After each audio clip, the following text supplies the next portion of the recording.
maju ke depan. Ke depan. Ke depan deh. Ya. Seterusnya perwakilan dari Tarbiyah Win. Mana?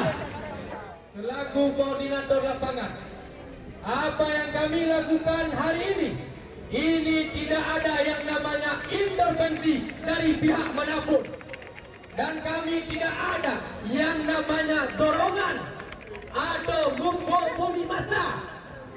Tidak ada. Ini kegiatan hari ini kami lakukan atas kesepakatan kami yang di depan ini. Iya, kesepakatan kami yang ada. Jadi, barang siapa yang menyatakan ini adalah